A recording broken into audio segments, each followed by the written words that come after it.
At this point in time, we'd like to call the Recreation Advisory Committee to order.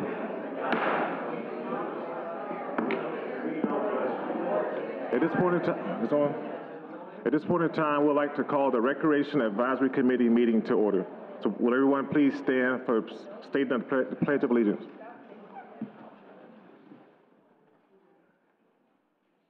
Pledge allegiance to the flag of the United States of America and to the republic for which it stands, one nation, under God, indivisible, with liberty and justice for all.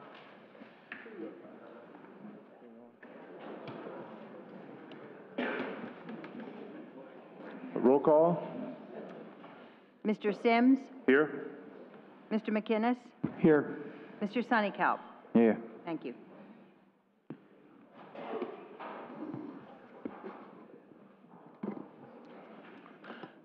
At this point in time, has everyone had an opportunity to read over the minutes?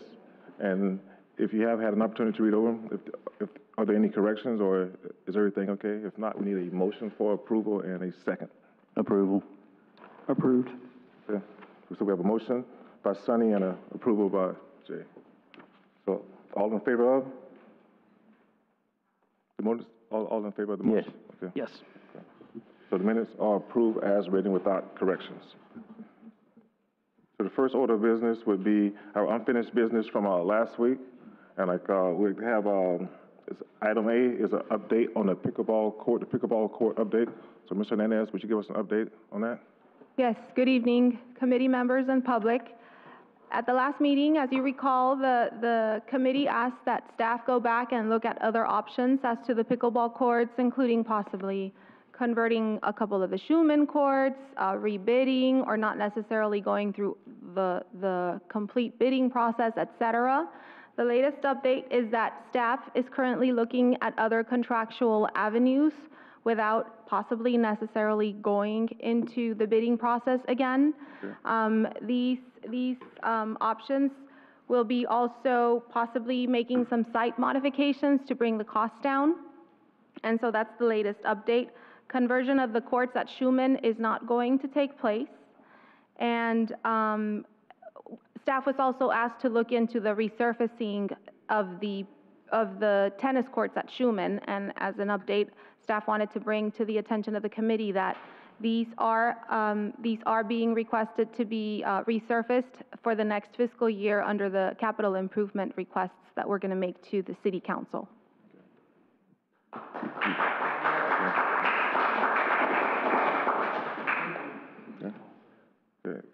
Is there anyone a part that, well, first of all, I'd like to acknowledge that we do have the city manager here tonight. So we have Mr. Paul Carlisle. So yes, at any point in time you want to have an opportunity to speak, just please let us know. I will do that. Thank you, Mr. Chairman. Any board members have any comments on what Ms. Hernandez just spoke about? No. No. Okay, no. So I'd like to thank the city for acknowledging everything going forward and for bringing back that report. And I have no comments as well. And at this point in time, we are going to close this portion of the meeting, and we're going to open up public input on this matter and this matter only, which is item A. And item A is the pickleball courts update. So if you do come, or when you do come before the podium, address all comments towards the board, not city staff. And then when you come here, state your name, address, and you have 3 minutes and time to speak. And we're going to stick by the 3 minutes in time for speaking, okay? So first person can come aboard.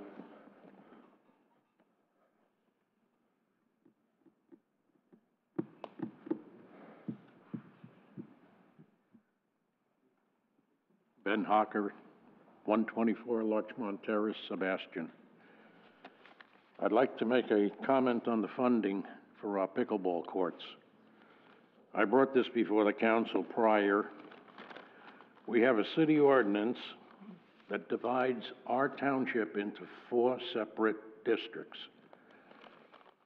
I only have one copy. I'll give it to the young lady. And the money collected for the recreation impact fees are to be held by the city, and the amount contributed is based upon the number of homes, et cetera, et cetera.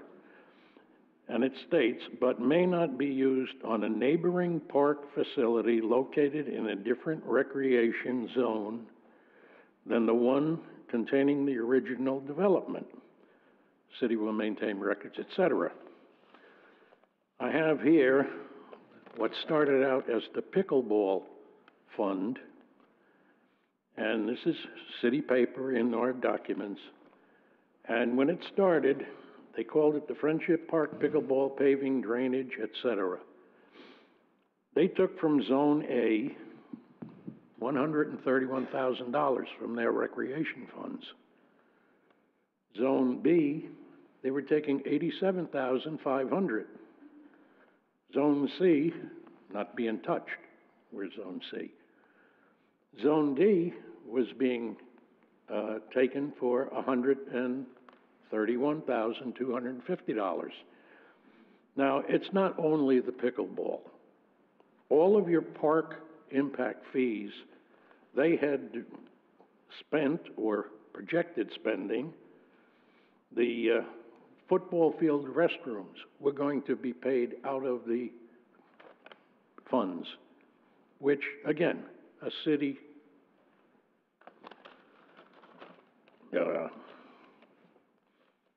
ordinance says you don't do that. You can't do that. Then they were going to do Barber Street Equipment Building, taking funds from all of the recreation funds in the 4 sectors. The community center, paving and drainage and lighting. Barber Street. 30 seconds, sir. Knitting for Sharks. Okay, 30 seconds. I'll cut it quick. What I'm saying is, I don't know how they're financing, how they're funding, and they're digging into monies that were allocated by the parks, by the recreation fees, and moving it into specific items against our city ordinance. I don't know how we're finding the money to do this now, and whether we have enough money to do it without violating our own ordinance. Thank you. Thank you, sir.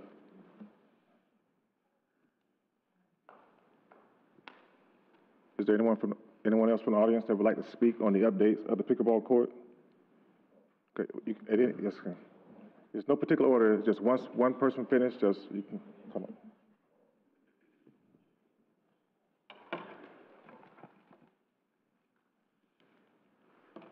My name is Eileen Hanley. I live at 656 South. EILEENHANLEY. I live at 656 South Easy Street in Sebastian. On December the 17th, 2016, TC Palm reported that the City of Sebastian approved the recommendation of the Parks and Recreation Advisory Committee to hire an engineer to develop 3 designs for expansion at Friendship Park behind City Hall, including building dedicated pickleball courts near the site of the little-used baseball field. City Manager Joe Griffin said Friendship Park is preferable for pickleball since the park already has electricity for lights, so the courts could be used both daytime and nighttime. Pickleball players now share the tennis courts at Schumann Park Drive by adding chalk lines to indicate new boundary lines. But with the sport's growing popularity, sharing court time with tennis players is getting more difficult, and players have asked the city to construct dedicated pickleball courts.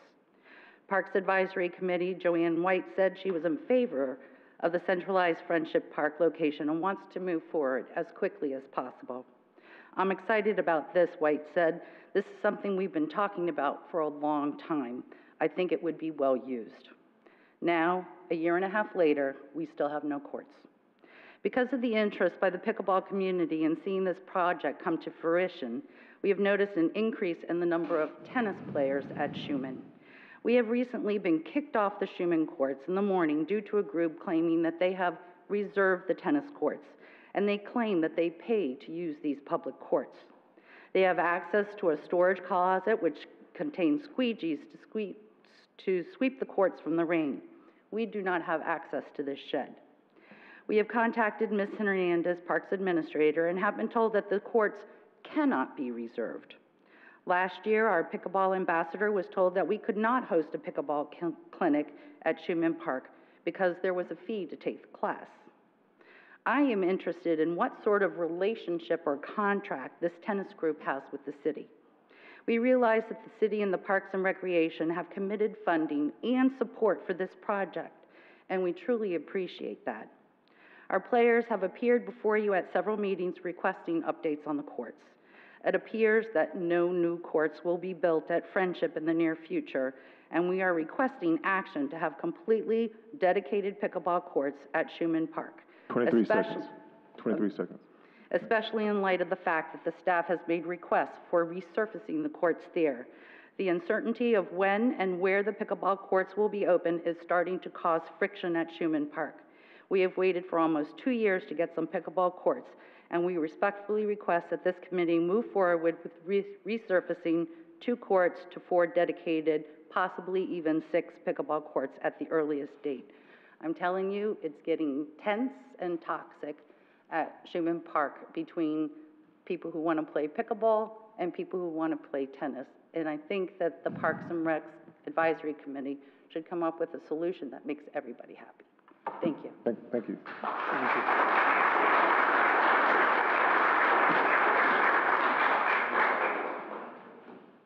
You need to stop and let them the applause because you Okay. may be quieting, Mr. Chairman, if I may. Okay. You may be dissenting. The dissenting people may not feel comfortable talking out with that type of action.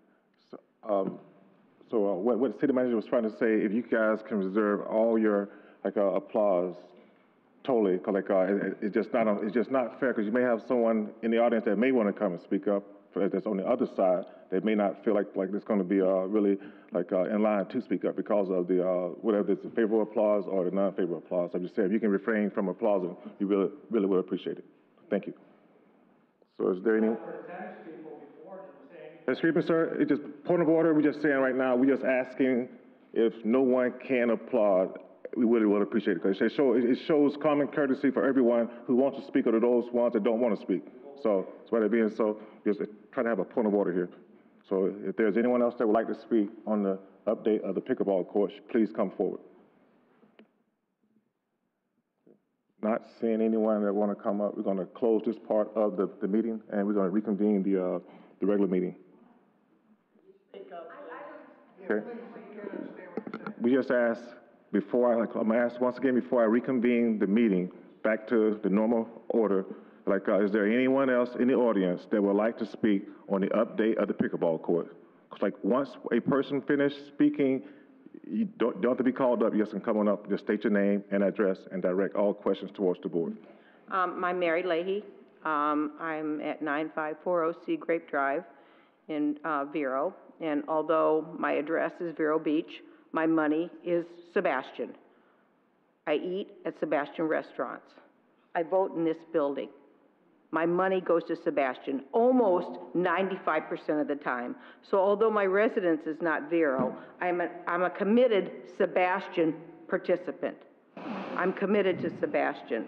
And I want to see Sebastian be the best that it can be. Pickleball is rising. You have to be in a hole to not read that it is the most growing sport in this country. They're teaching to young people, not just old people. They're doing it to young people. They're going even into jails because they have found that pickleball is a very social sport that promotes camaraderie and socialization. It's a quality of life issue for Sebastian. It's not just, oh, we need these courts. It's a quality of life. In Vero Beach, the gated communities that charge mega bucks to get in there are constructing pickleball courts to entice residents to build in Vero Beach because it is a quality of life. People want to go where there's good recreation, where there's quality of life, where they can be active at any stage of their life. I understand that it's complicated, but I'd like to know what is the reasoning for completely ruling out converting Schumann. Thank you very much. Welcome.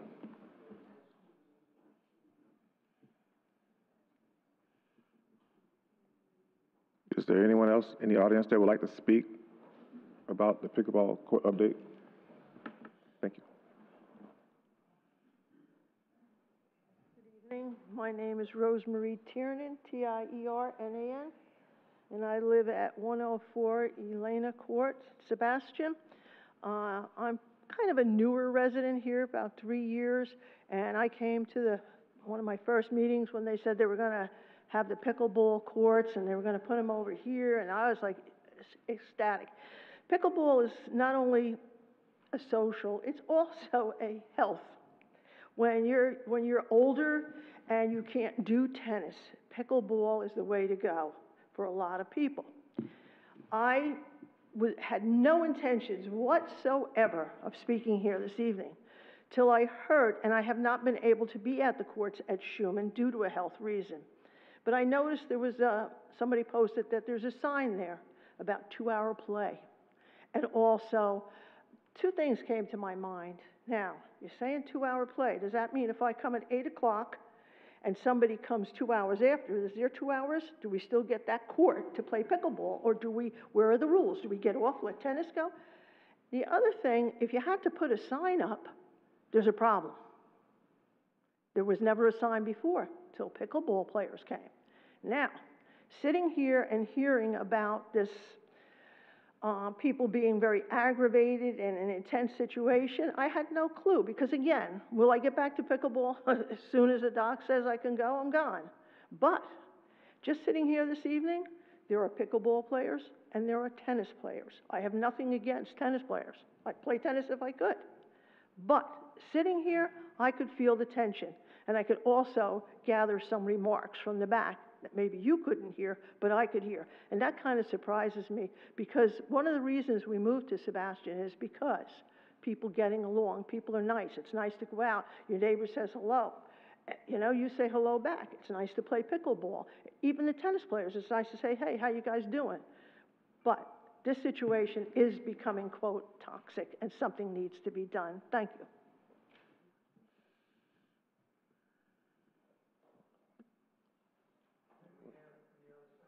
You'll be next. You'll be next. But we have this guy right here. We have this guy. Okay. So the gentleman in the gray and black shirt will be next to speak after the guy in the green shirt.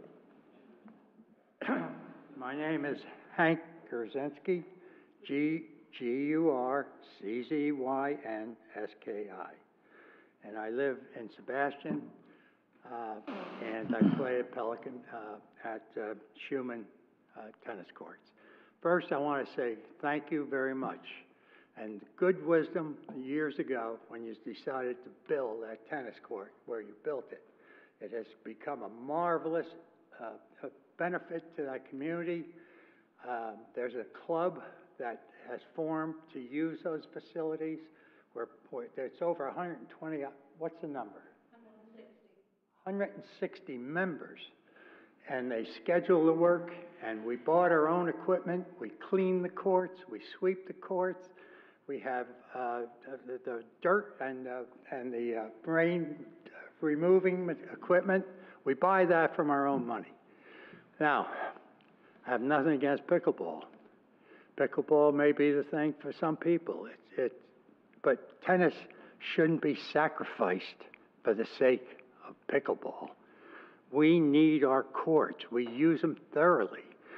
The idea that you can't reserve a court is a foreign one because you guys reserve your court. You reserve them over at Freedom, I guess it's called. The clay courts. In order to get on those courts, you almost have to call a week in advance at a certain hour of the night, and you better get there between 9 and 9:15 or the courts will be reserved. So it's tight over there too. There's nowhere to go. Tennis is a very good sport. We even give donations. I'm not really the spokesman for the group, but I just feel that I had to say these things. So, by the way, whether you like it or not... Excuse me, sir, could you please direct all questions towards the board, not backwards? Thank you. Right. I truly want them to get what they deserve, and that's going to be up at Freedom Park or some other place. Any place you want to put them. You can't knock us off the map. What did we do wrong that we lose what we had? It's not fair. So I ask you to really reconsider that. This club could break apart if we don't have our courts to play on. We have we occupy 6 courts in the height of the season, and we occupy 40 or 50 rackets waiting to get on the court. There's 50 or 60 people waiting. And those are conditions that can't be frustrated any further than they are. So I appreciate it if you would help the pickleball guys move away and find a better place. Thank you. Excuse me, order. Hey, order, again, because asking. My name is Tony Ona. I live here in Sebastian, 873 Claremont Street, and I have... Would you spell your last name? O-N-A. And I have a question from last meeting. Mr. Pascal, when he was here, had said and brought it to the attention of management or whatever, saying that they could possibly resurface courts and convert them over. And we just want to know why it was denied without anybody saying anything. I would just say, like, city just gave a pretty good explanation of what is going to happen going forward. And then I'm pretty sure if you can possibly, I can't address that per se, but I'm just saying if you're going to like to have a discussion with the city council, I'm pretty sure that would be a better addressing area there at that point in time.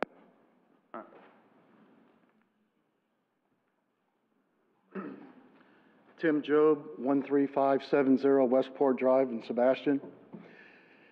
Listening to this, there's a 160-member association for tennis reserving a public tennis court.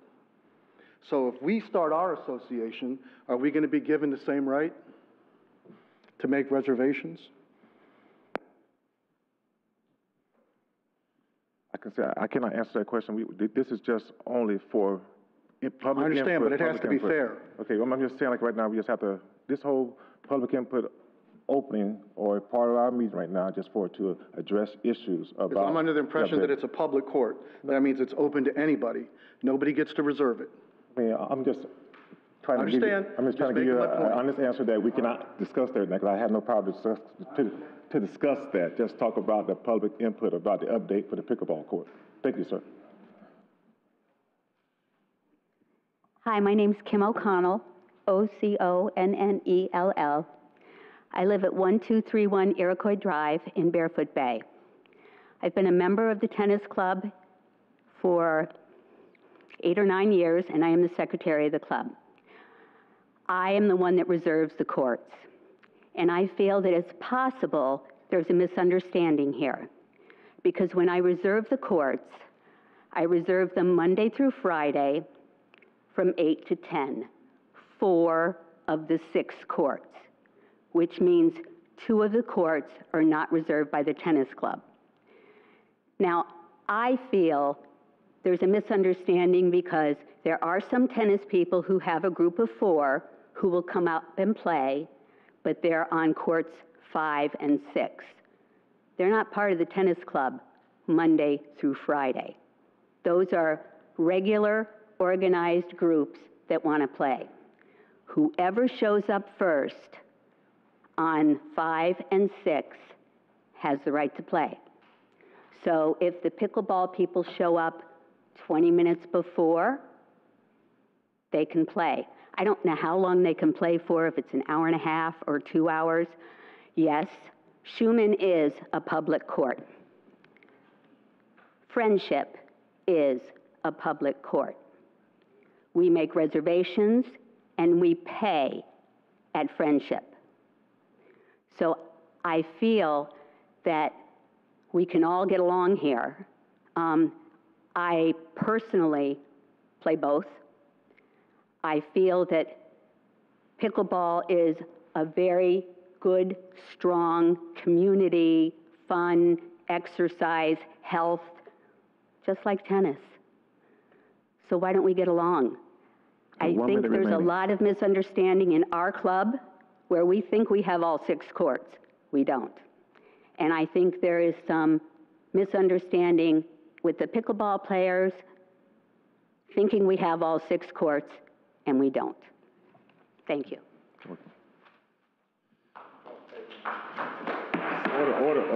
Order.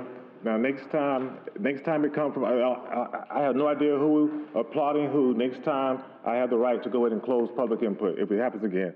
So I'm just saying, next time it happens again, I'm just going to close public input. So is there anyone in the audience that want to speak?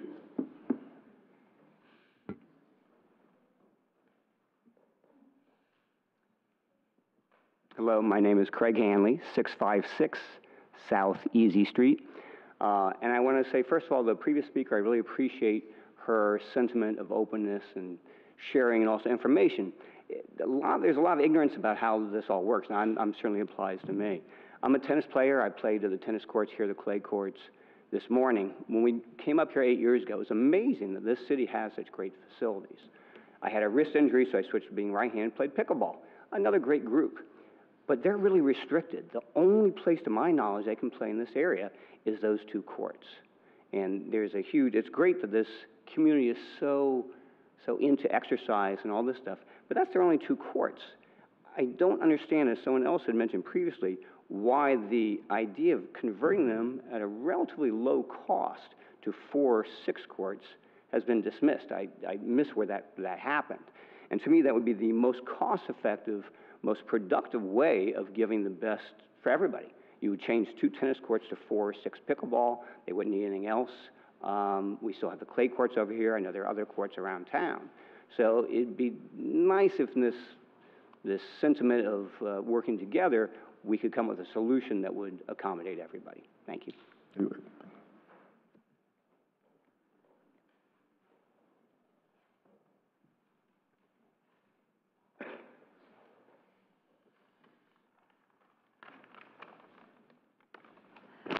My name is Patricia Reinenbarger. I'm the Vice President of Sebastian Friendly Tennis Club. I live at 208 Calico Court, Barefoot Bay. I was the tournament and match coordinator for some 9 years and have been actively involved with the club since 2001. The club originated in the mid-1990s and started with a handful of tennis enthusiasts and with only 2 courts, I believe. And through their efforts, they have, and efforts of other people in the past, we now have 6 courts, 6 public courts. I must emphasize that they are public courts. And we do offer the hand of friendship to the pickleball players in their efforts to secure their own pickleball courts. I think it's robbing Peter to pay Paul if you take the tennis courts away from us for pickleball courts. I think that it's such an upcoming game, and you have so many enthusiastic people that they have a right to expect courts. But I understand that sometimes the finances just aren't available at this time. So we should be willing to share what we have until such time as purpose-built courts are available for them, in which time use as tennis courts reverts solely to our tennis club. In the meantime, courts 5 and 6 are always, with the exception of 2 Fridays a month, which is Fun Fridays, which is a long-established tradition for our players to use. And when we have a match, we cannot simply invite people from Melbourne Beach or Vero Beach to participate in a tennis match, knowing that we've only got 4 courts. We need 6 courts. But if out of consideration for the pickleball people, we resort to just having perhaps one match against other clubs a month, plus reserving 5 and 6 on only 2 mornings a month, that would give them plenty of time to use the courts on a first-come, first-served basis. And I do implore you to allow that to continue, since we've come from a handful of enthusiastic players to a membership of 160. Thank you.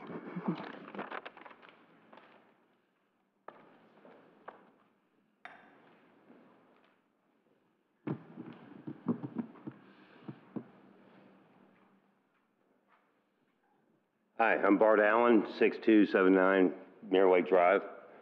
And I'd just like to say, I think we're focusing on the wrong part of the story here, the issue. These are tennis courts. They're designed for tennis, not roller hockey, not roller disco, not pickleball, not prison outreach badminton. And I think we should build them some pickleball courts and leave the tennis to tennis and pickleball to pickleball. Thank you. You're welcome.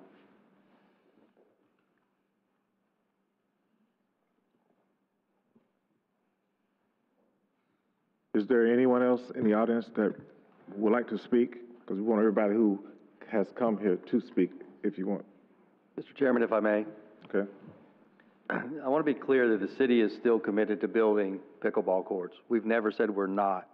I'm just not going to pay 4 times the value of what it costs to build it. So you wouldn't spend over the money just to put something in that you want. You would not spend 4 times the amount of money of what the average cost is. So we're negotiating with a contractor, and we're close. We're real close. Now we're looking at where is the best location. It was being wedged into some drainage areas and into that ball field that we need to really look at that. We need to look at parking. We don't want to build something that's not going to be usable because of location, because of parking, you know, just doing it to do it without going through the process and making sure that you do it right. The last thing we want to do is build something. It may not be perfect to start out with, but we sure don't want to build it wrong to start with. And so, and I know everybody's anxious to get this done, and I know council wants to get it done. I know you as an advisory board want to get it done. And I know staff is really wanting to get it done because they really want to get this off their plate. But we want to do it, we want to do it right. And we want to spend the right money on it, and we want a quality product. We're not cheapening this up at all. We're going with a national company, just working out the details. And as Ms. Hernandez said, by changing how we do the base and the other items and looking at how we're going to situate the courts, all that is saving us money. And as we talk with the contractor and we look at ideas, we keep bringing that cost down to where it's getting close to being a reality number. And then we can bring that back to City Council and say, bless it, and we can move forward. But I do not want to do it haphazardly. I do not want to do it with haste just because of the sake of expediency, and provide them with a court that's not going to be satisfactory to them. We understand the issue with the reserving of courts. There's tournaments and things like that. And again, I talked to the tennis people today and talked to them about how this reserve thing. I've not had a chance to talk to the organizers of the pickleball to find out if they have match play. There is going to be compromise on both ends until we get, even if we get the courts built, when we get the courts built, not if. There'll have to be compromises from the tennis club, and I appreciate the lady from Barefoot Bay talking about how they would compromise. And that was the whole gist of our conversation this morning when I met with them. We need compromise. You know, it's not an all or nothing. And so I want everyone in this audience to know, we support tennis, we support pickleball, we support basketball, and we wish we could do them all tomorrow. But we want to do it right. We want to give you what we can. And maybe by saving those dollars, maybe we can build a few extra courts versus the 2 courts. Maybe we can get 4. Maybe we can get 6. We're looking at all those options as I could bring those numbers down. So that's what we're looking at doing, is building the most we can for the dollars that we have budgeted. Is there anyone else in the audience who have not spoken would like to speak? If you already spoken, you cannot speak again. So again, when you approach the podium, please address the board and then state your well, before you address the board, state your name and address. My name is Sharon Mills. I live at 5165 Weldon Road in Mico, Florida.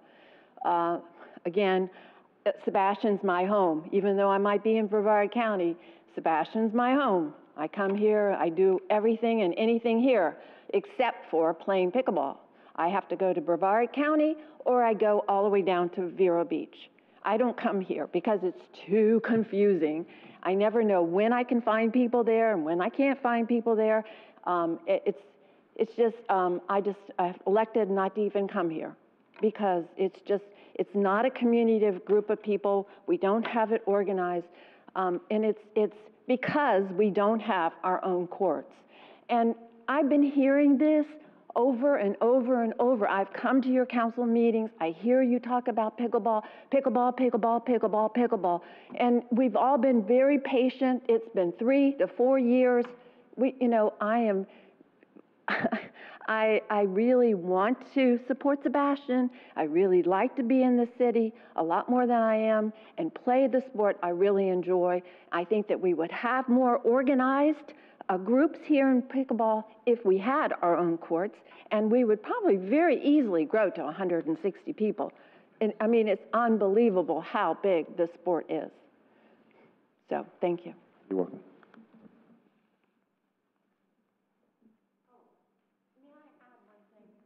I came in here, I was so surprised to hear the we and the they. I don't feel like there's a we and a they. I'm sorry to hear that we have a we and a they. And I sat apparently on the tennis side. I would play tennis if I could, but I can't. But I don't feel like there's a we and a they. I think we just need dedicated courts. Thank you.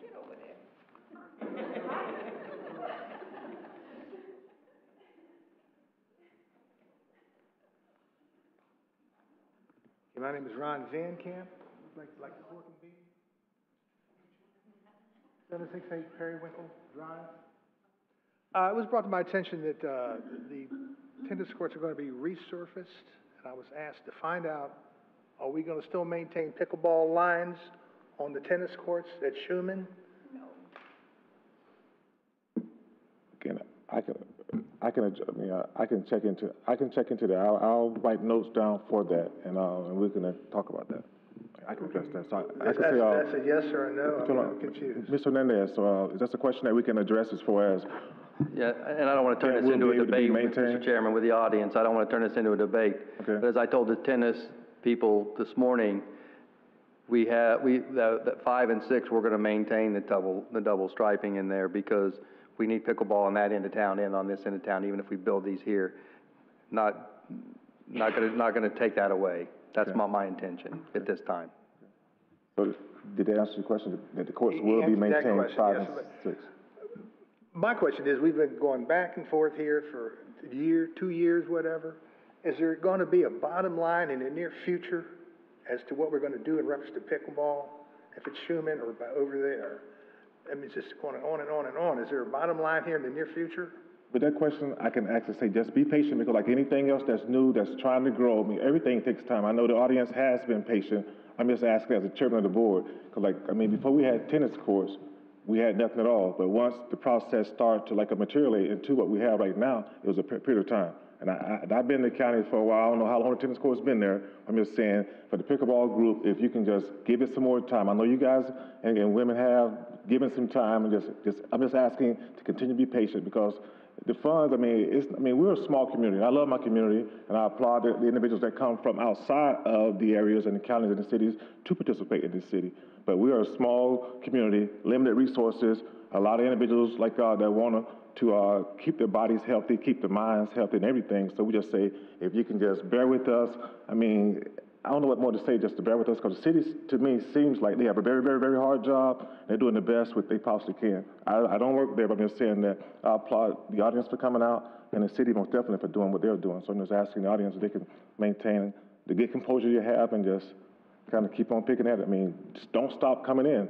Go before council, because when the council meet, go before the council and address the council on certain things, and just keep being active until it takes place. I understand the resources have been here for a couple of years, but I did like what he had to say. Okay. So we are moving along, and I'm glad about that. Thank you very much. Thank you, sir.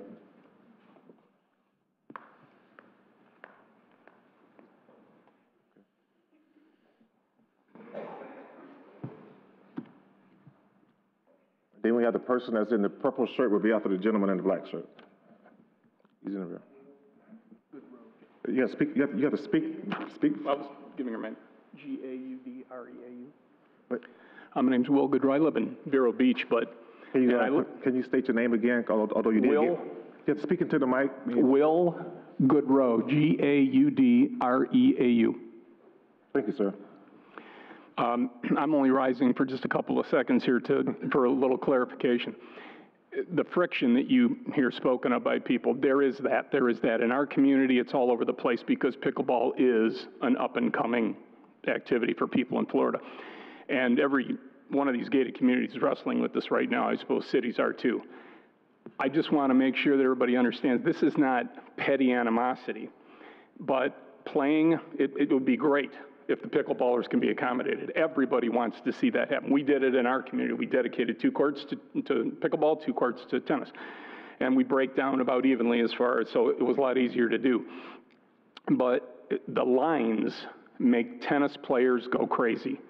Trying to zero in, it's all about the play. That's the only problem that anybody has with striping a tennis court, is because you have these pickleball lines and you don't know where you're serving into, it just makes it difficult. It's not because we don't like pickleballers. We love you. We're all Florida residents. It would be great if they could. And the one last thing I want to say about Sebastian is I drive 12 miles every day to come play tennis here, because I can play in a lot of different places. But I choose to come to this club because when I leave here, I have genuinely had a good time. I can get exercise any place. But this club, and I'm not saying that these guys wouldn't have a really great special club too, of those pickleballers coalescing, but the tennis club here is really, it says a lot about the people of Sebastian.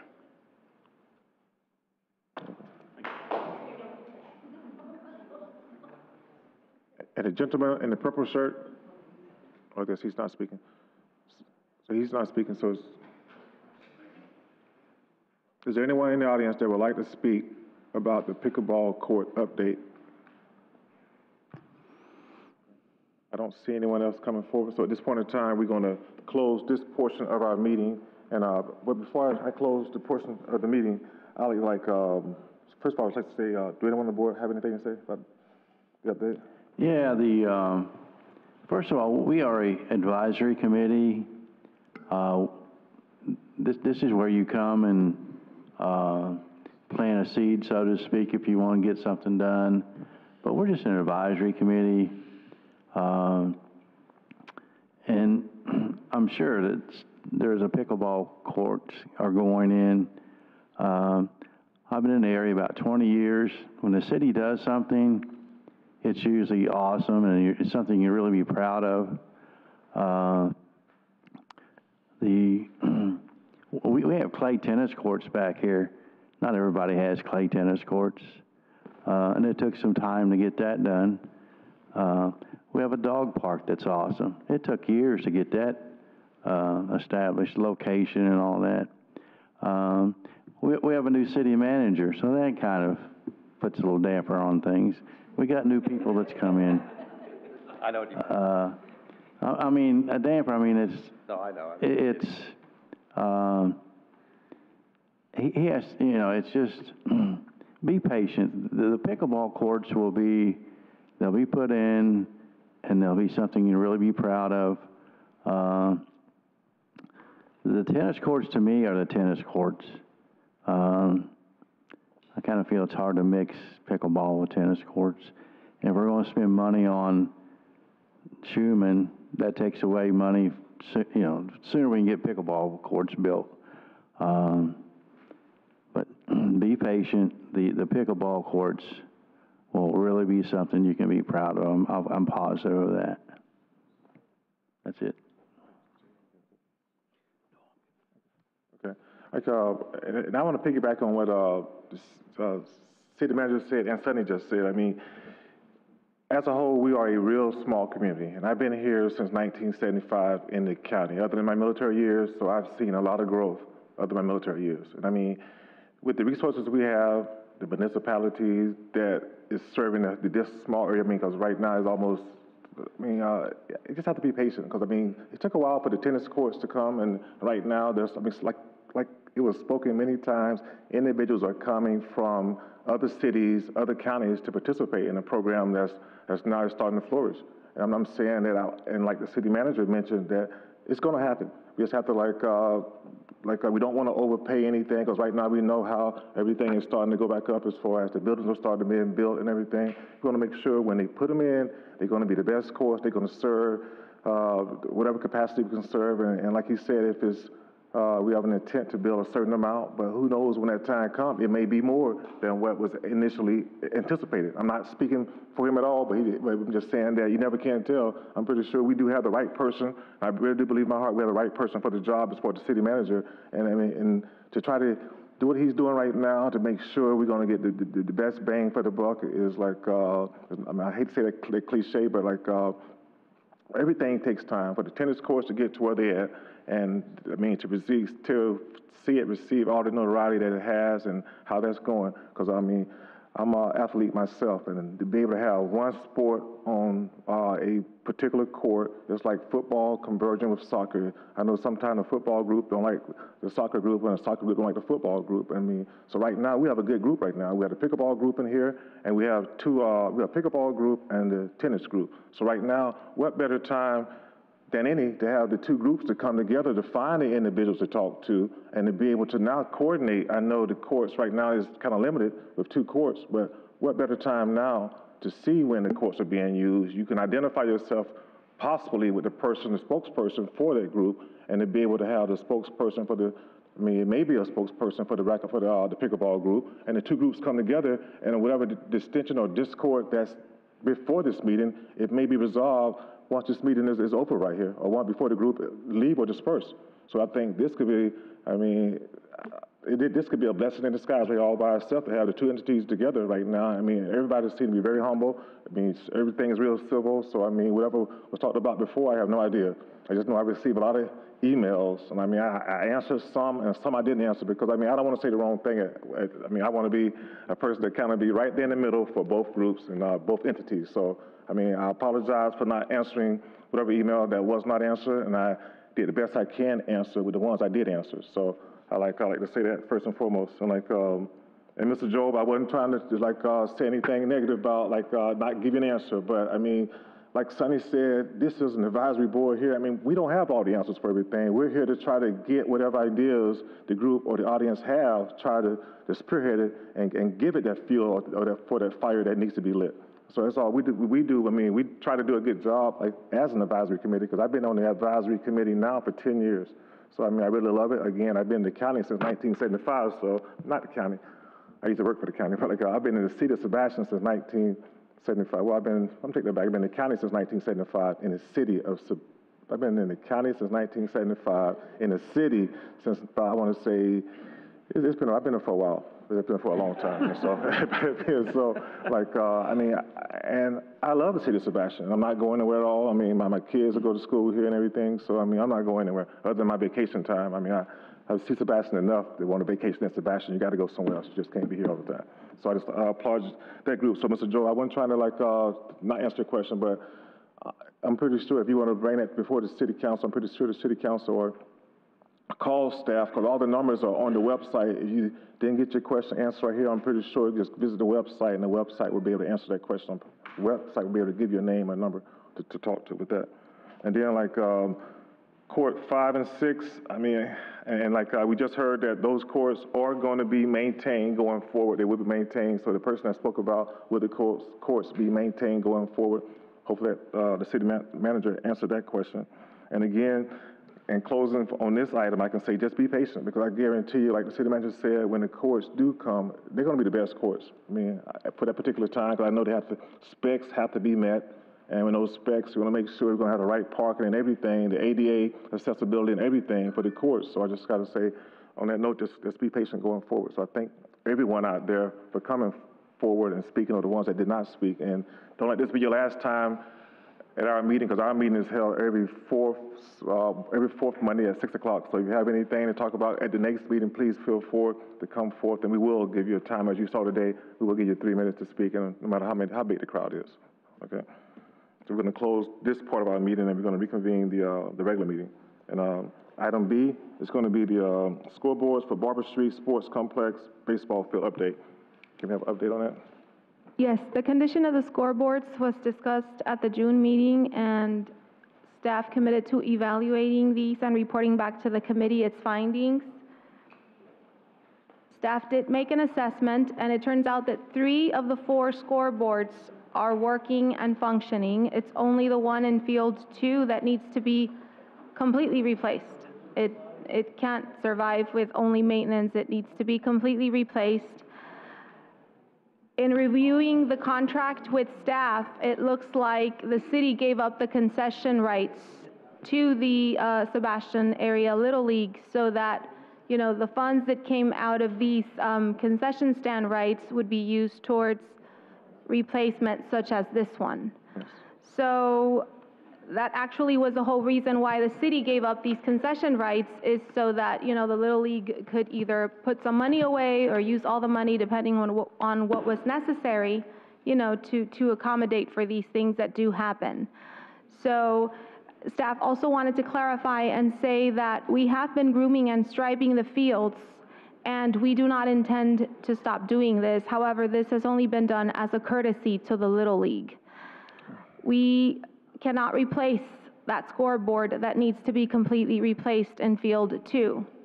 So if the Little League goes back and assesses the need for this fourth scoreboard, you know, depending on the number of teams that they have, if they still think that there is a need for this fourth scoreboard, then staff suggests that they reach out to the Coca-Cola company or the Pepsi company to see if they can help sponsor, you know, the concession stand so that they can in turn, you know, provide this fourth scoreboard. So staff, you know, has made these findings. There was also a question as to the home plate in Field 4. This was replaced by staff, so this has already been fixed. And also, I wanted to make the clarification because at the last meeting, staff, being me, I was under the impression that there were 2 permanent employees at Barber Street Sports Complex, and I just found out this past week that we actually only have 1 permanent employee out there. So I just wanted to make that clarification because, you know, there were some comments about the fields, et cetera. Well, right now the Parks Division is short-staffed, and there is only 1 employee out at the Barber Street Sports Complex. Okay. The actual clay was, I know at the last meeting it was discussed about the particular, I think it was the clay on the field that was, or they had mentioned a safety issue. So was that a safety issue, the home plate, or? That was a home plate. Okay. And again, this has been addressed and completely replaced. Okay. Are there any questions, Sonny or Jay? I think staff's doing a good job. Keep it up. Okay. And I have no further questions. Jay has any. So at this point in time, we're going to close this part of our meeting, and we're going to open it up for public input on any matter that the public would like to speak about. So now, any individual out there from the audience would like to speak upon the public input, please come forward, state your name, address, and I'll direct all questions to the board. That's 3 minutes, of course.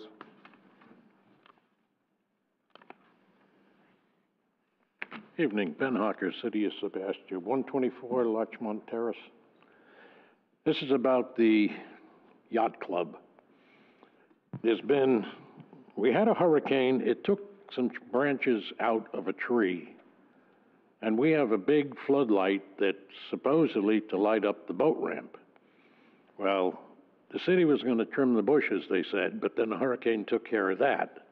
But the tree grew back. There's no light shining on the boat ramp or the short dock with people getting in and out of their boats.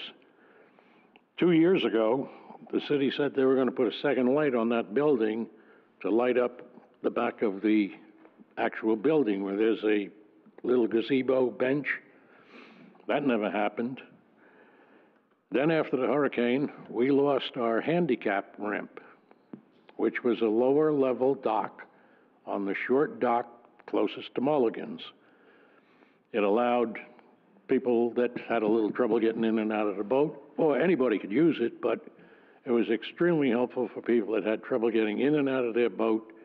It was like a shorter step, and then they could get up to the dock.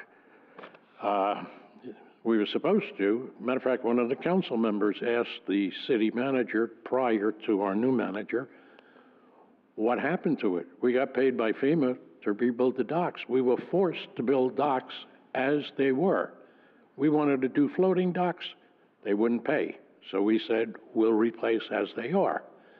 Well, we're missing that one particular platform on the south side of the the boat ramp dock. And the lighting is extremely poor there. I've seen people slip. Others have. I've seen people, well, maybe they're partying too much. I've seen them just literally slip and fall into the ramp.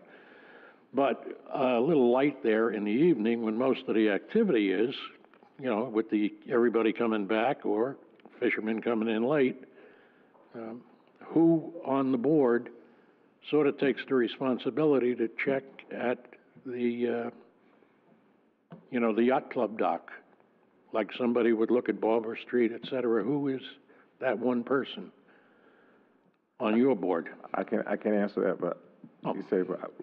Well, if you get a chance. But we can write it, I'll write it down tonight and I'll just. Yeah. And, yeah, it's, we took the time to lock the bathrooms, but we haven't put the handicap ramp. We call it handicap. I don't know whether it was truly handicap, but it was very helpful for people that had a problem, you know. 15 seconds. Thank you. Say, it was the light and the lights? The lights.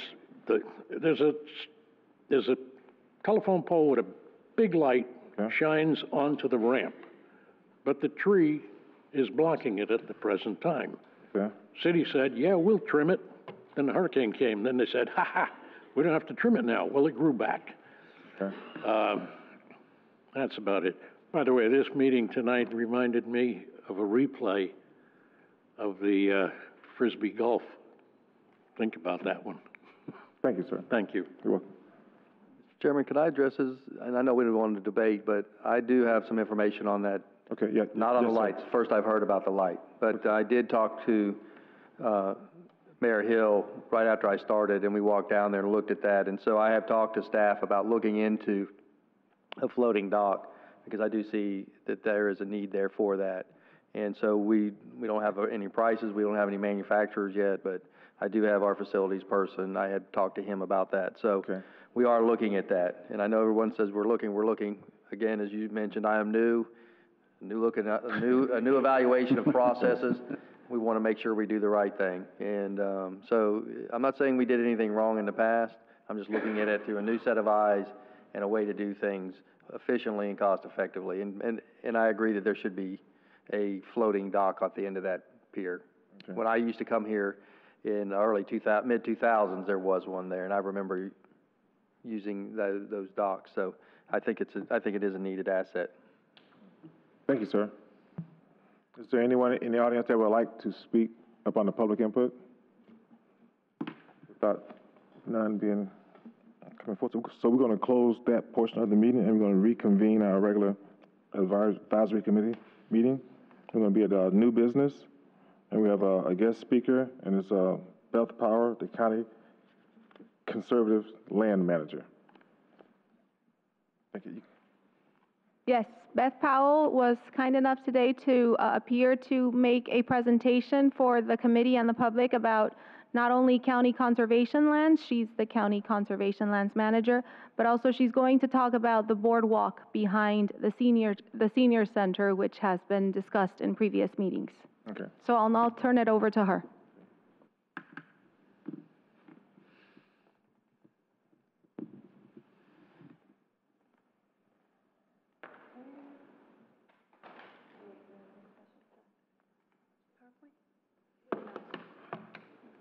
Is it automatically cut on? Good evening. Thank you for having me tonight. I understand from talking a few months ago with Margarita that there were some issues and concerns about North Sebastian Conservation Area. For the record, I'm Beth Powell. I'm the Conservation Lands Manager for Indian River County. So I brought a PowerPoint slide. I don't want to bore you, so if it's something you're interested in, I can slide through those, slides really quickly. If there's any questions, feel free to stop and ask me. I'm here to answer any of your questions or concerns. What I really wanted to highlight tonight were the conservation areas that are open to the public in the city of Sebastian and those that we are proposing to open here in the very near future. If you are keeping up with the Board of County Commissioners and the meetings that have been happening, there's a big emphasis emphasis on conservation lands improvements for public access throughout our entire county. And the city of Sebastian is fortunate enough to have some actually of our largest conservation areas with North Sebastian, which is already open to the public, but you're also adjacent to and pretty close to many others as well. We hope that all of these projects and all of these sites will encourage ecotourism. There'll be a benefit to the residents and to your visitors on a regular basis. So if there's anything that we can do to help communicate with the city of Sebastian to distribute that information, we're happy to do so.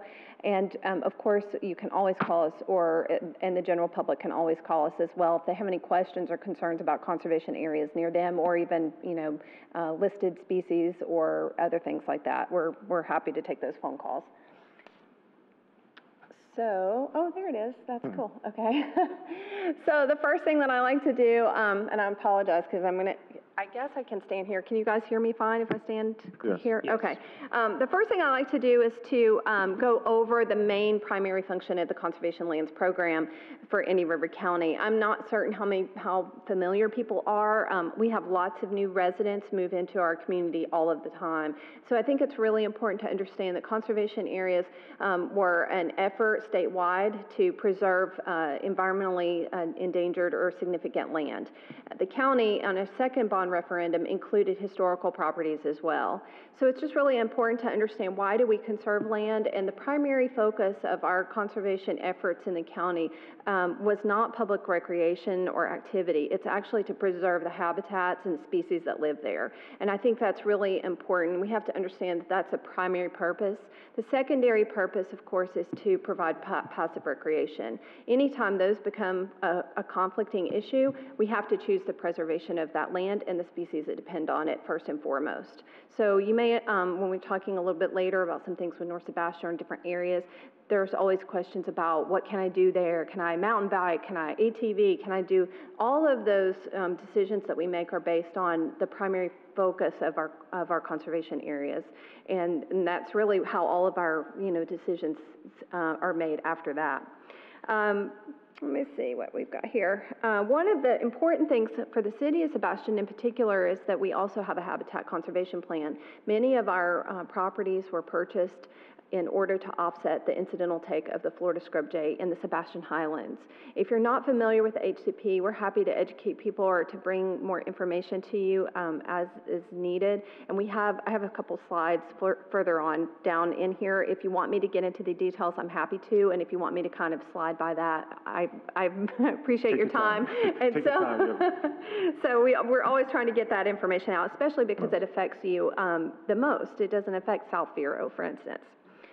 So in the 1990s, the county began taking steps to conserve land. This again was a state effort to conserve land statewide, especially imperiled or threatened landscapes that have threatened endangered species.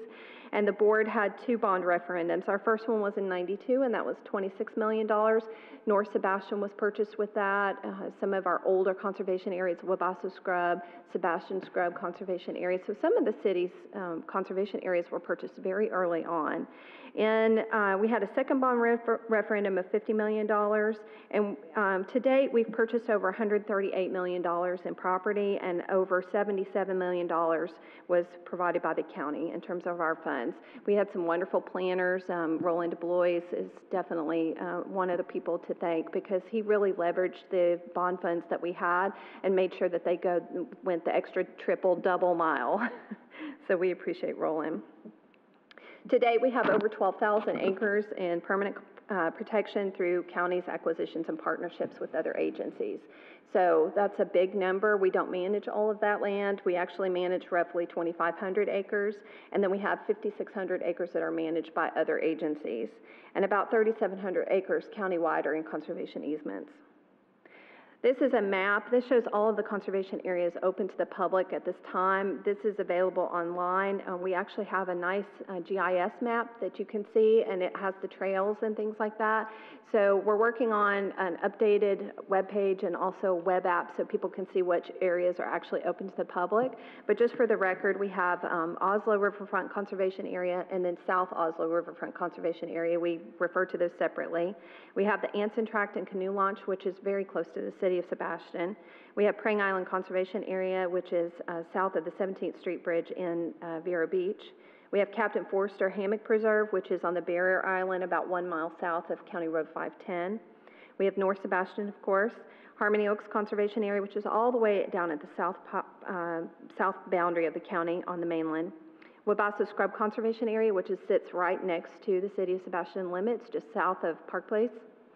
We have Round Island South Conservation Area, which is again almost at the county line down on the south end of the county on the Barrier Island. Sebastian Scrub Conservation Area, which is located adjacent to the Stormwater Park in the city.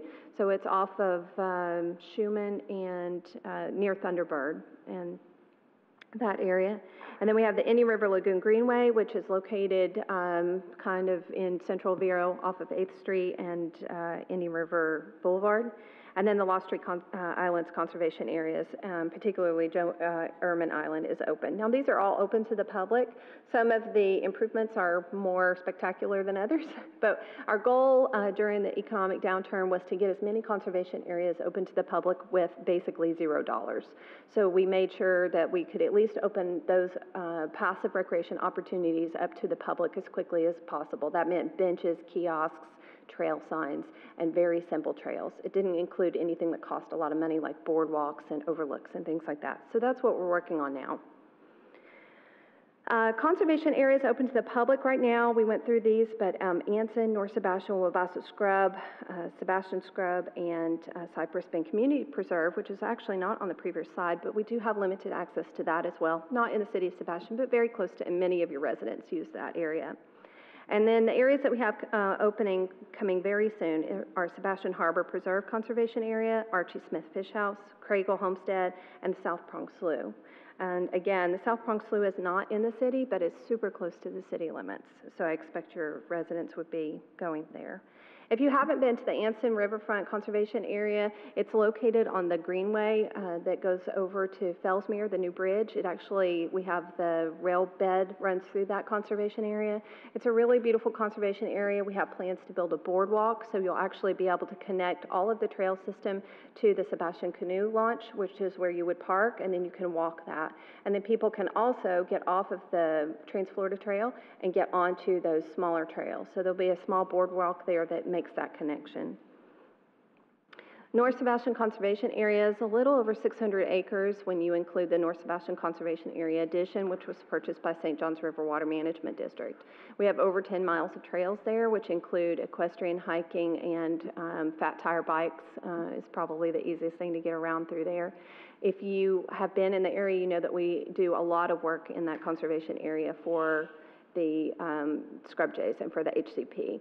So it's just really important to note that North Sebastian is very important. It's a key parcel that we manage for the Florida scrub jay, and our HCP and the incidental take permit that we have for the city of Sebastian in order to build lots within the Highlands, which is now picking up again, is really critical. This conservation area mitigates for all of that development in the Sebastian Highlands. And this is sometimes where we have some user conflicts on our trails. North Sebastian, just some brief information. We've owned it for a long time, since 1996 and 1999. Let's see, it's part of the HCP, and we have, this is probably our most unique conservation area because we do allow equestrian activities there. So it's a really nice area for people in the city. It's kind of like the Central Park of, the northern part of Sebastian, because you can reach it from Roseland, and we have 3 different accesses. Let's see. Those are just some little facts about the different things that we've done. We've done FWC relocation of gopher tortoises there for an incidental take permit. We're talking a little bit about scrub jays. I'm happy to go into any of that detail if you're interested. There's a baby scrub jay. We were banding all day today. We'll be banding all week, actually. And this is Wabasso Scrub. Again, this is just south and a little bit east of the city limits next to Park Place subdivision. I know there's been some concerns from Park Place residents. The county the developer actually gave the county 5 acres in order to build that development, and it lies in the city of Sebastian, but Wabasso is part of the county. And so we manage that small 5 acres in order to offset the take of 2 families within that larger subdivision. So sometimes there's calls or concerns about burning and timbering and roller chopping from those residents, but we really want everybody to understand that that is actually it's our duty and obligation to maintain that area for the Florida Scrub Jay to offset the take for that entire development. Let's see. So the more exciting part of the talk is some of our future improvements that we have to some of the conservation areas coming to you, including Sebastian Harbor Conservation Area, which is probably, or Sebastian Harbor Preserve, we kind of call it different things, but that's 163 acres. It's north of Engler, so if you're not familiar with that, I don't have a way to show it to you. I do have a map that hopefully can I use this? Okay. So we have that area. I know many people, city of Sebastian residents were very vocal about the county preserving that conservation area before it was developed. Actually, if we can, oh yeah, that shows where it's at. Does anybody not know where Sebastian Harbor Preserve is located? Okay, everybody kind of knows? Okay, generally. So let me just put this up and see if you can see. I apologize. I didn't have this put in the PowerPoint when I made it this weekend, so. It should be. Oh, cool. Somewhere. Great. Yeah, thank you. And then it's all backwards from how you think. Okay. Hopefully you can see that. So we have the trails that are planned, you can see are in white, and what you see in the small boxes this is a planning document that we're using right now for how many boardwalks we need to build, where the crossings need to be located, et cetera. But basically you can see we right now have created all the trails in white, and we went in and mowed that. When I say mowed, it's kind of like your grinding mower that you all use on lots to take back pepper and things like that. It's a very similar piece of equipment. So right now we have all of these trails in white have been established, and then these little yellow blocks are actually indicating where the crossings need to be located. Sebastian Harbor is such a beautiful piece of property, and there's so many beautiful wetlands there. It's really such a great opportunity for people to be able to walk and see all different types of wetland communities. We also have a bald eagle's nest there as well. It's not very visible from the trail system, unfortunately. Maybe fortunately for the bald eagle, but you probably would see bald eagles there, especially when they're mating and things like that. They're going to be soaring overhead. So all of these areas would be constructed boardwalks. We're actually permitting that with St. John's River Water Management right now, and we also need to get with the City of Sebastian on our site plan approval and things like that. We do have plans to put in a parking area down on this end with a pavilion. So again, we'll be coming to the city to work out some of the details about that, and also hopefully being able to connect to the trail system here that comes from the Stormwater Park, so that you could actually walk from Sebastian Scrub through the Stormwater Park and then to Sebastian Harbor. And eventually, this is on the Sebastian Greenway. The Greenway actually runs right up through here, would actually be able to walk the whole Greenway at some point in time. Are there any questions about that conservation area before I move on? Okay. Okay. So if we can go back to the slideshow. Oh, thank you. The tech person somewhere. South Prong Preserve, if you're not familiar with that conservation area, it's located on County Road 510. It's basically where the bridge, when County Road 510 is widened and DOT puts in the road improvements there, it's about halfway between the bend where the school is and 58th Avenue. So it's about halfway. Most people wouldn't know it's there. We had the old Stowe house there, unfortunately had to be demolished because it had been damaged over a period of years, and we just were not able to get together enough architectural design services and money to put into that. We will replace that structure is the plan with some type of educational center. But for now, our main goal will be to do a boardwalk system so that you can get into the slough and you can see the really beautiful cypress slough that's there, and just maintaining it right now.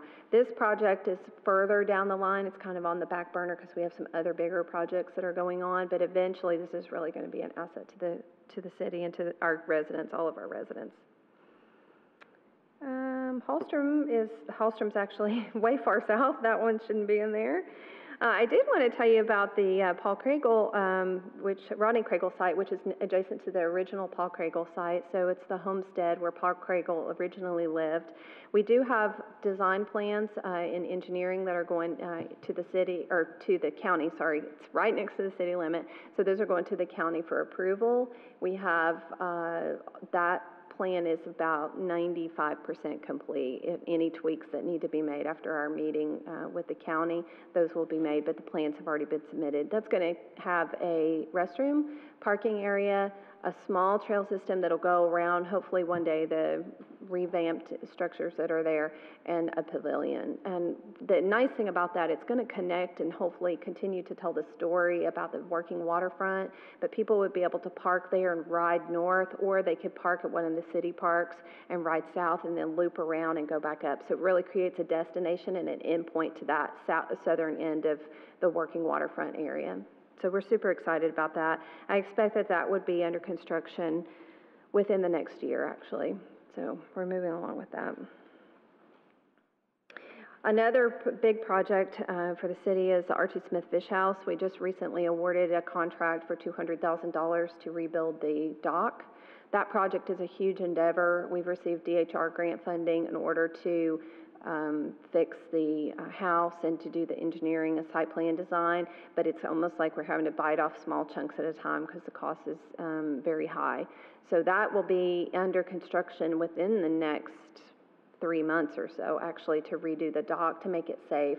Some of our issues were that the dock wasn't even safe for us to get on to evaluate some of the other structures that were adjacent to it, like the house and that fish house. Management activities, we do everything from prescribed burning, roller chopping, timbering, exotics treatment, wetland enhancements, and replanting of native species, all kinds of different things that we do on our properties all over the county. We always have volunteer opportunities. If people are interested, please contact our office. We have scrub jay monitoring, we have wetland planting days, we have tree planting days. We always have something, trails that need to be cleared, so we're happy to have assistance as people are available or interested in. And that's it. Are there any questions at all from? Excuse me, I have a question. I would like some more information on your information that you showed us this evening.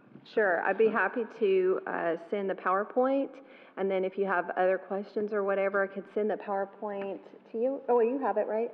So that can be shared in any format that you feel comfortable with, and we're happy to come back and talk in more detail about any of the other conservation areas that you're interested in. I know that the conversation around North Sebastian sometimes comes to the city because people don't realize or understand that the county actually owns that parcel. And I just want to reiterate that we do the best that we can. We have 2 full-time people that do 2,500 acres. We do work with the Indian River County Parks Division, and they give us their assistance. But everything that we do is either contracted out or it's done just by 2 people. There were some issues and have been in the past about the boardwalk not looking clean. And I just want to explain that the material that we used was a recycled composite material. And so the deck is not necessarily dirty, although it starts to appear kind of molded or something. It's just the grain and texture of that material seems to trap dirt. We'll probably be moving to a gray color just to kind of work out some of those, kinks from the public perception, because the color that we used was sort of a light brown, and so it discolors pretty easily. But we can't use chemicals over the lake. That would be really bad. And also getting our equipment to some of these more remote areas is just not possible. So when requests come in for us to, for instance, pressure wash a boardwalk, we're really taking away limited resources where we need to be doing things like opening trails or, maintaining poison ivy or whatever. So it's just helpful if everybody understands, what we're doing and what resources that we have to do the job with, basically. And I'm happy to provide any additional information if you want to email me or call me. If there's something specific that you're interested in, I'd be happy to talk about that. And we'd also be happy to bring back the plans for the Craigle property if you're interested in that as well, and also some updates on Archie Smith. I got one question. The question pertaining to the little bridge that's off of 95. So is it a point? So on your website, the county website, would they have a point where you can actually access it, where to get on at, and where it would get off? Yeah, the whole plan. So that's a metropolitan planning organization. So it might be kind of buried in our website a little bit. But yes, there's the trail information should be under our greenway corridors, which would be kind of hidden under our MPO section. But yeah. If I have a hard time myself trying to navigate to, I can just call. Oh, just call me. I'll help you through it. Yeah, sure. I was wondering, I mean, I heard so many different ideas about train track. I said, no, it's not a train track. I've heard someone say it's going to be a bicycle or area 4, not a train to go through. It just has no, it's basically celebrating the Trans-Florida Railway that went from Sebastian all the way to Fellsmere, and the idea was to connect so that people can literally get, like you could park at Sebastian and ride your bike a great distance, just like other greenway corridors, and you could go all the way to Sebastian, you could turn around, and you could come all the way back. So it's just a good pedestrian access point for people to be able to use for recreation, or even if they're commuting from Fellsmere to Sebastian or vice versa.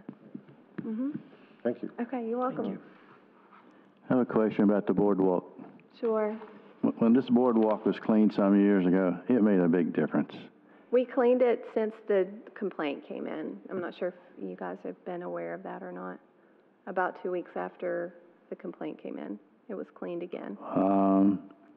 I've been over there, when did you do it? A couple weeks ago or what? I don't remember. It would have been last month. Yeah, it was about a month ago. So probably 2 weeks ago, 3 weeks ago. Okay. Did you repair boards over there too? I don't know actually what they did over there because I don't do that. We send a crew over to do it. But if there's some concern about damaged, wood or boards or railing, we're happy to address that. Another thing is, a lot of people don't even know the boardwalk's there.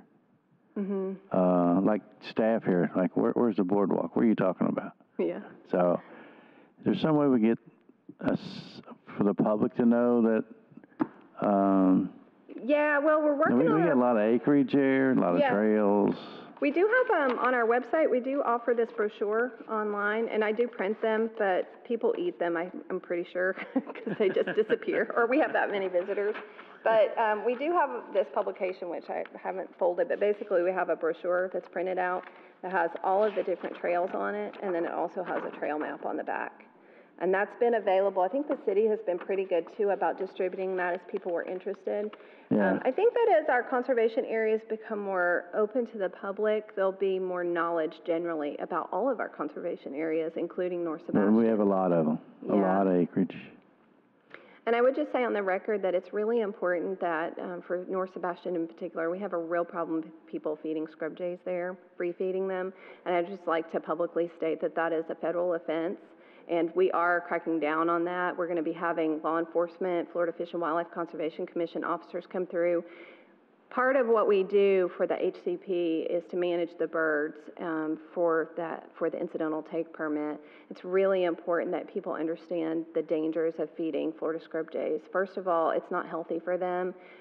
Despite the fun and thrill of a bird coming to you, it's very dangerous for them. It encourages them to breed early. We actually have 2 families that we believe bred early this year that are in areas who are frequently fed, and those, for the record, have not had any successful fledglings. And that's because when people free feed birds, the birds don't go by their normal natural cycle, and what happens is they nest early.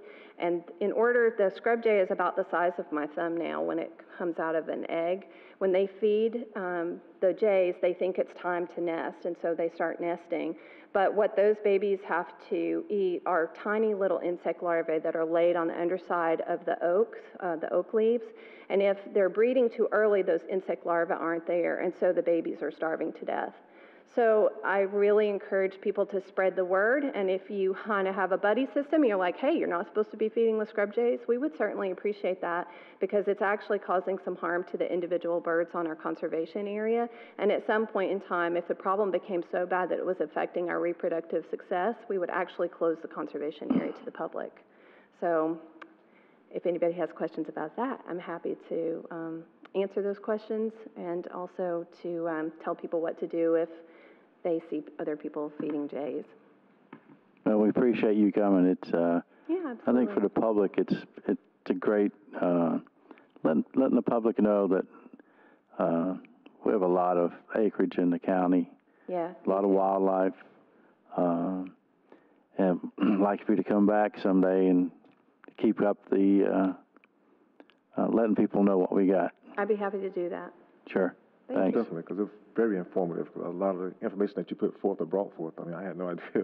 Again, but but it's great to know that a lot of areas are conserved or preserved, I should say. Yeah, So, yeah, we're very fortunate. especially like State Road 510, and knowing what's going to happen at some point in time, especially when they get ready to widen it out, and what's already there as well, too. We've worked really hard to protect the conservation area, so if you're driving 510 where 58th Avenue is and you go west, that area to the north is all Wabasso Scrub Conservation Area, and we've worked really hard, and DOT has worked with us as well to make sure that the impacts are minimal to the scrub jays in that particular location.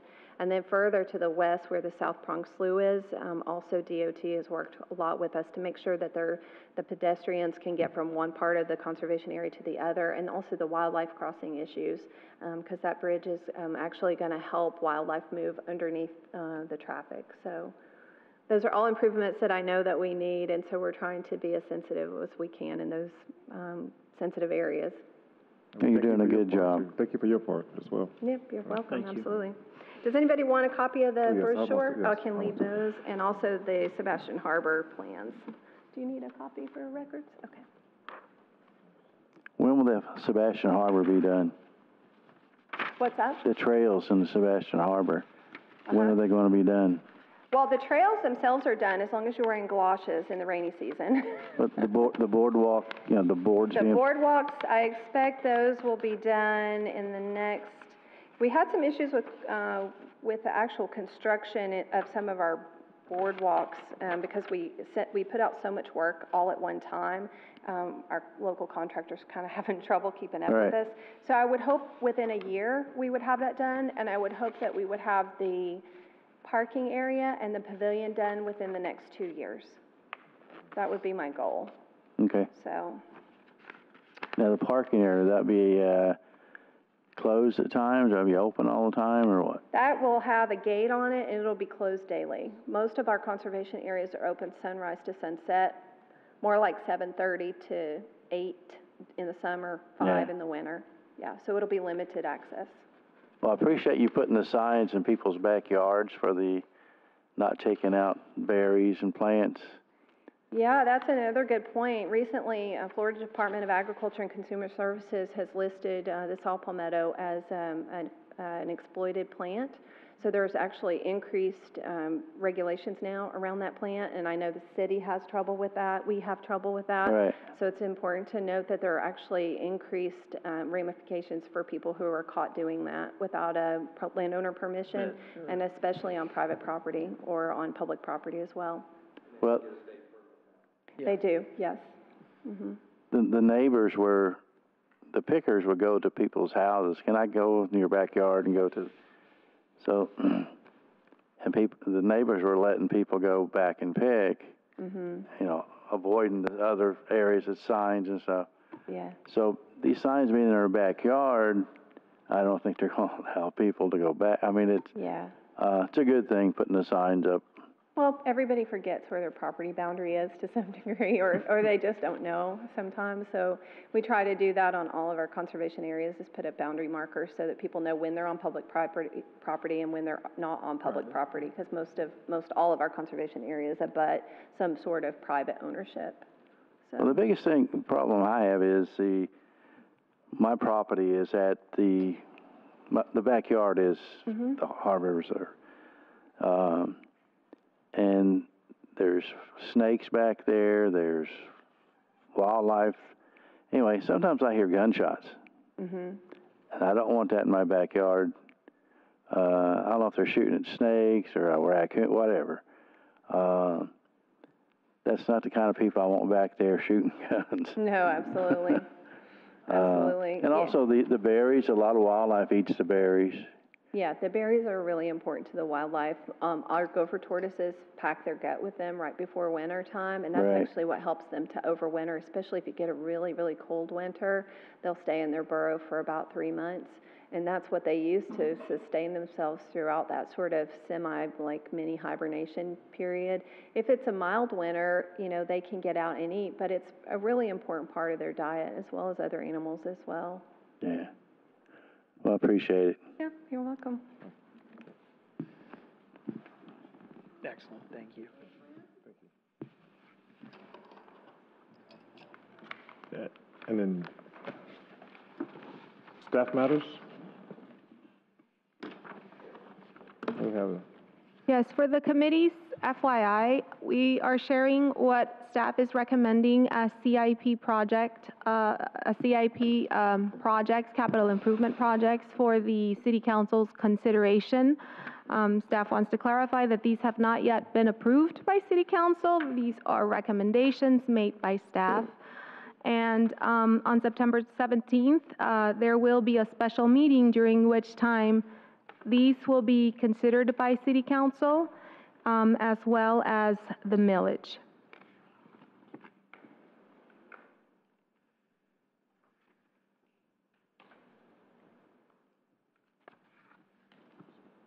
Thank you, sir.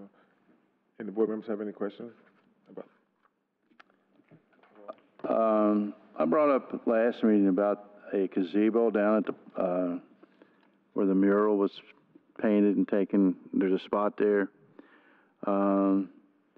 place for people to take pictures. Have weddings there and prom pictures, whatnot. I have another idea also with that. One of our residents, Lisa Ann Monier Robinson, passed away. And she was behind the arts festival. Now we have in Riverview Park honoring Pete Harris, the singer-songwriter that wrote songs about Sebastian and would sing in the park. We have a bench for Rich Stringer in the park. Also, if we was to do a gazebo honoring Lisa Ann Monier Robinson. So that's all I have. Okay, anything? No, I think I was unavailable to attend the last meeting, so I'm a little out of date on some of the agenda items, but I just appreciate everybody's input on what we've discussed this evening, and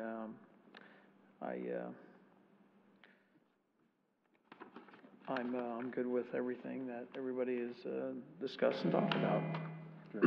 Great. And so, for the 17th, none of the board members or any of the board members, would they need to be there at all for that meeting at all on the 17th? So that's Welcome to attend and provide comments, but okay. there'll be a workshop too on the budget. There'll be a workshop too on the budget as well in August. So there'll be plenty of opportunities for the public to have input and to see the council deliberate the budget as we move it forward through the process. But we'll have 2 public hearings where the budget gets adopted and then final millage is set in September. So, okay. But if you have any comments regarding the capital improvement, just give Ms. Hernandez or myself, and we'll try to answer those questions for you. All right. Thank you.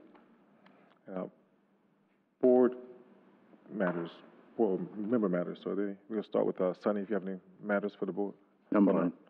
Jay? No. Okay, I have none as well. So our next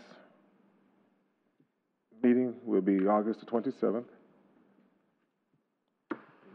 6 p.m.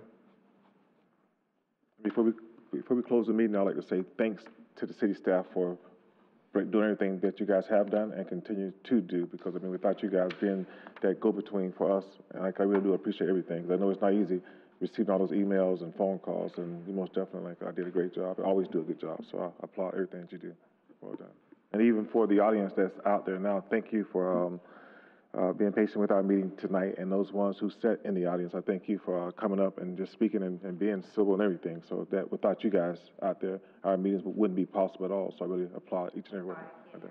So without the audience being out there, we most definitely applaud them for being civil and working together as two different entities. And like anything new, we know change always happens, but we just gotta continue to just strive forth to make this city the best city in the state of Florida. And we know we have 67 counties, so it's a lot of cities that make up those counties too. So on that note, there's no further questions. We consider this meeting adjourned.